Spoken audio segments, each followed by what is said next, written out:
Now when you're having a go at SUP for the first time, having a few good tips as well as the right equipment can really make the difference between getting up and staying up or not getting up at all.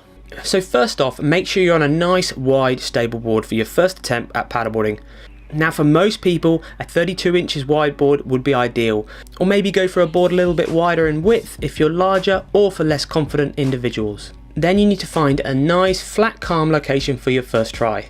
Now remember, just because somewhere looked perfect yesterday doesn't mean it's going to be perfect day after day, so make sure check your area, check your local maps and weather forecast to see where it's going to be perfect and flat for the day you want to try your paddleboarding.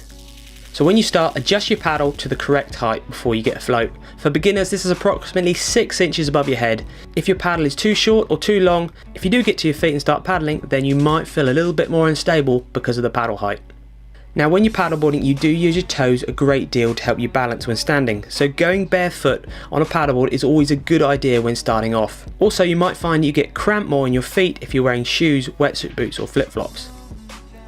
Now a paddleboard is most stable when it's moving, much like a bike. So before you attempt standing and getting to your feet, paddle forwards on your knees first. If there's a slight breeze, having the wind coming from behind you will help you keep the board moving forward whilst you're getting to your feet. Now remember, once you get to your feet, the chances are you're not going to be wanting to move them, so it's important to get your feet in the correct position before you stand up. Now on most boards, the most stable part is around the handles, so ideally you want your feet parallel either side of the handle, hip width or wider apart. The wider your feet are, the more stable you'll feel when standing. Once you move from your knees to your feet and placing your feet where your knees were originally on the board, then stand up slowly and smoothly. If you stand up too fast, the board may shoot out from underneath you. Stand up too slow and you may start to feel a bit more unstable. Then as soon as you can, get your paddle back into the water and paddle again to maintain that forward momentum. And this will also give you way more stability when your paddle is in the water. Now when standing, it's important to keep your knees very slightly bent to absorb any wobbles your board may have.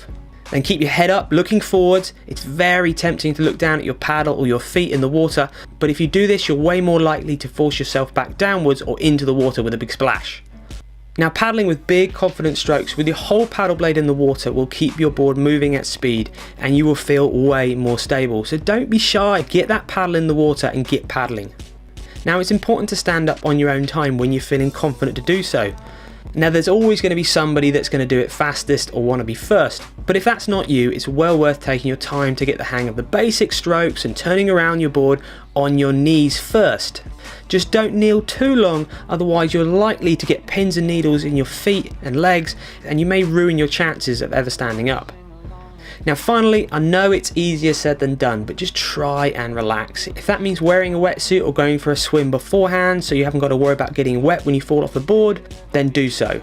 The more relaxed you are and the less afraid you are falling in, the easier you'll find getting up and staying up. Now remember, always wear a leash, and also if you want to wear a buoyancy aid or life preserver, please do so.